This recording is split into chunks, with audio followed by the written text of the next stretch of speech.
السلام علیکم ورحمۃ اللہ وبرکاتہ۔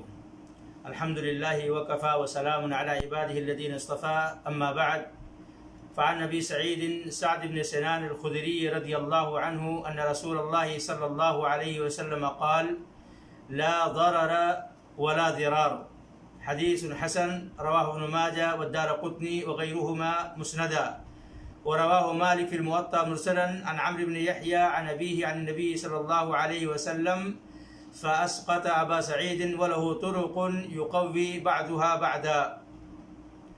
حمد و صلات کے بعد آج ہمارے ساتھ جو حدیث ہے اربعین نوویہ کی، وہ 32 نمبر کی حدیث ہے اور بڑی عظیم اور بڑی قیمتی حدیث ہے۔ اس حدیث کے راوی صحابی رسول ابو سعید خدری رضی اللہ تعالی عنہ ہیں، جن کا نام سعد ابن مالک بن سنان الخدری رضی اللہ تعالی عنہ ہیں۔ یہ وہ صحابی ہیں جنہیں اللہ کے نبی صلی اللہ علیہ وسلم سے بہت زیادہ حدیثیں روایت کرنے کا شرف حاصل ہے، یعنی مکثرین صحابہ میں سے ایک صحابی ہیں ابو سعید خدری رضی اللہ تعالیٰ عنہ، جنہوں نے 1000 حدیثوں سے زیادہ اللہ کے نبی صلی اللہ علیہ وسلم سے حدیثیں روایت کی ہیں۔ یہ وہ صحابی ہیں جنہوں نے اللہ کے نبی صلی اللہ علیہ وسلم کے ساتھ تقریباً 12 غزوات میں حصہ لیا۔ خندق میں، بیت الرضوان میں اللہ کے نبی صلی اللہ علیہ وسلم کے ساتھ تھے، اور یہی وہ صحابی ہیں جن کے والد مالک بن سنان رضی اللہ تعالی عنہ کو بھی صحبت رسول کا شرف حاصل ہے، اور غزوہ احد کے اندر ان کو شہادت کا درجہ ملا۔ گویا کہ باپ اور بیٹے دونوں صحابی ہیں رضی اللہ عنہما۔ اور ابو سعید خدری رضی اللہ تعالی عنہ کی وفات مدینہ کے اندر ہوئی، تقریباً 84 سال کی عمر میں، اور مدینہ کے قبرستان بقی میں ان کو دفن کیا گیا۔ تو یہ مختصر سی معلومات تھی صحابی رسول ابو سعید خدری رضی اللہ تعالیٰ عنہ کے تعلق سے۔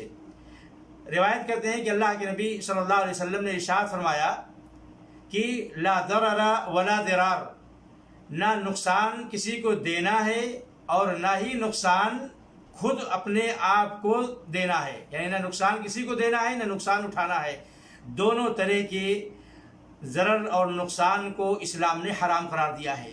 کیا اس کا معنی یہ لے لیں کہ بلا وجہ ضرر پہنچانا اور نہ ہی کسی کو بدلے میں ضرر پہنچانا، کہ کسی نے آپ کو نقصان پہنچایا ہے تو نقصان کا بدلہ نقصان سے دیں، اسلام نے اس سے اپنے ماننے والوں کو منع فرمایا ہے۔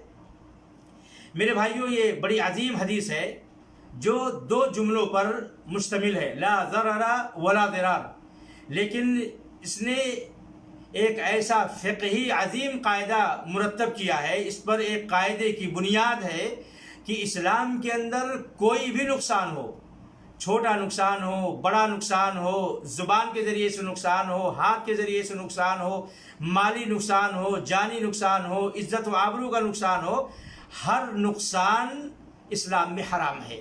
کسی بھی نقصان کی اجازت اسلام نہیں دیتا ہے کہ آپ اپنی زبان سے کسی کو نقصان دیں، یا آپ اپنے اشارے اور کنائے سے کسی کو نقصان پہنچائیں۔ ہر قسم کے ضرر کی ممانعت اور حرمت اس حدیث نے ہم سے بیان فرما دیا ہے۔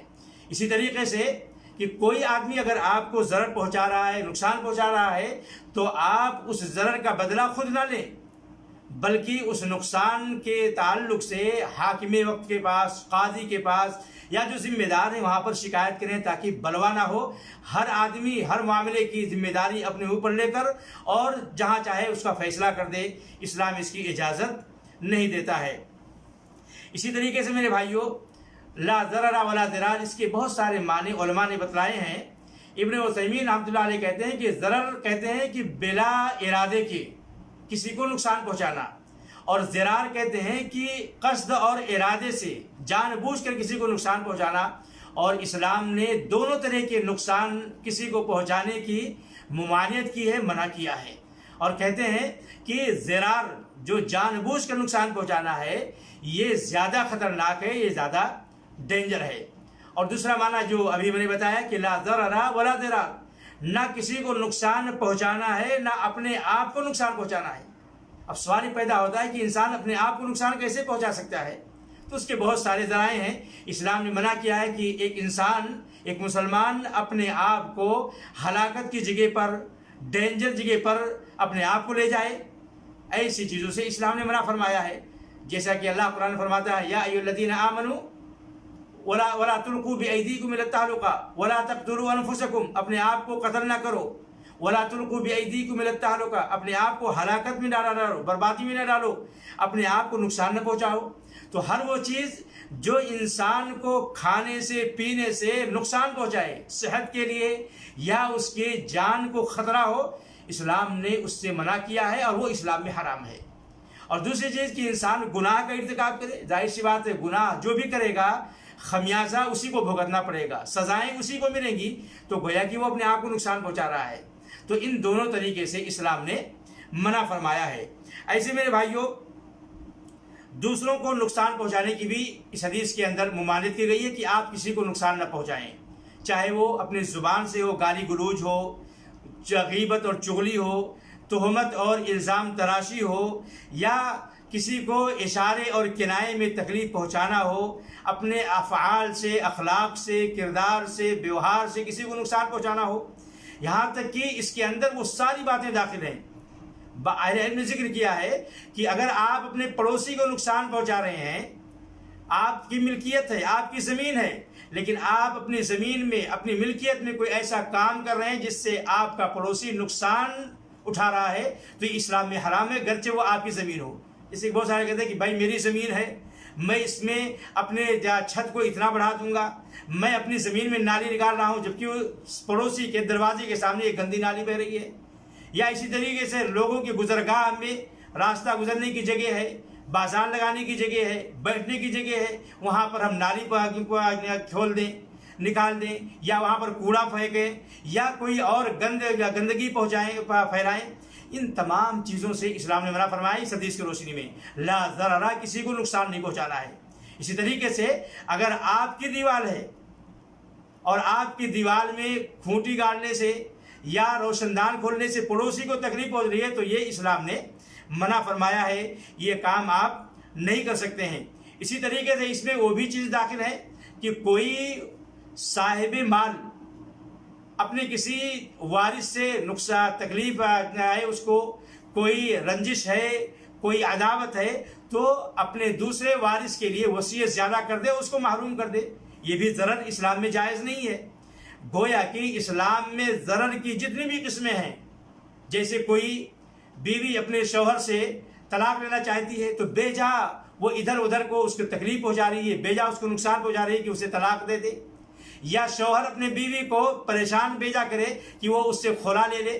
تو یہ ساری قسم کے ضرر، بچے کے لیے وجہ سے بیوی نقصان اٹھائے یا شوہر کو نقصان اٹھانا پڑے کسی دوسرے کی وجہ سے، تو جتنے بھی ضرر کی قسمیں ہیں شریعت، دنیا اور سماج کے اندر، اسلام نے ہر چیز سے منع فرمایا ہے. اس حدیث سے یہ بھی پتہ چلا کہ ہر وہ کام جو انسان کے صحت کے لیے، انسان کی جان کے لیے، اسلام اور لوگوں کے سماج اور معاشرے کے لیے نقصان دہ ہو، وہ اسلام کے اندر حرام ہے، اسلام کے اندر ناجائز ہے. اور اس حدیث سے یہ بھی پتہ چلتا ہے کہ اسلام کا ایک اہم مقصد یہ بھی ہے کہ دنیا میں، سماج میں نقصان آنے سے پہلے ہی اس کو روک دیا جائے، اور اگر نقصان آ جاتا ہے تو اس کو دور کیا جائے. یہ اسلام کا ایک اہم مقصد ہے. لہذا اس حدیث کی روشنی میں اسلام نے سماج سے ہر قسم کے ضرر اور نقصان کو روکنے کی رغبت دلائی ہے، اور اپنے ماننے والوں پر حرام قرار دیا ہے کہ وہ اپنے اوپر نقصان پہنچائے یا کسی دوسرے کو نقصان پہنچائے. اور اسی حدیث کی روشنی میں آج جو کرفیو لگا ہوا ہے، ظاہر سی بات ہے کہ اگر کسی کو یہ بیماری ہے، کرونا وائرس کی بیماری ہے، وہ مسجد میں جائے گا، وہ مارکیٹ میں جائے گا، اس کی وجہ سے دوسرے لوگوں کو نقصان ہوگا، تو ظاہر سی بات ہے یہ دوسرے کو نقصان پہنچا رہا ہے. یا اس کو بیماری نہیں ہے، مارکیٹ میں جا رہا ہے، لوگوں سے مل رہا ہے، ان کے ساتھ اٹھ بیٹھ رہا ہے، بھیڑ بھاڑ کے علاقے میں جا رہا ہے، تو وہ بیماری اپنے اوپر لا رہا ہے، تو گویا کہ اپنے آپ کو نقصان پہنچا رہا ہے. تو ظاہر سی بات ہے دونوں صورت میں اسلام نے منع کیا ہے کہ نہ آپ اپنے ذات سے کسی کو نقصان پہنچاؤ جان بوجھ کر، نہ انجانے میں، اور نہ ہی اپنے آپ کو نقصان پہنچاؤ کسی بھی طریقے سے. یہ اسلام کا بڑا عظیم قاعدہ ہے.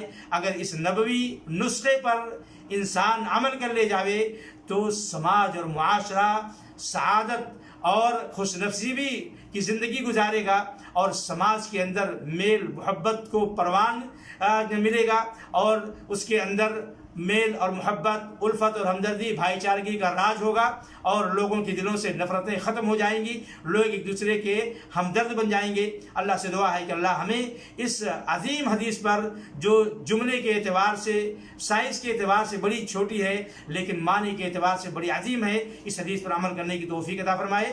وآخر دعوانا الحمدللہ رب العالمین، وصلی اللہ علی نبینا محمد وعلی آلہ وصحبہ اجمعین۔ السلام علیکم ورحمۃ اللہ وبرکاتہ۔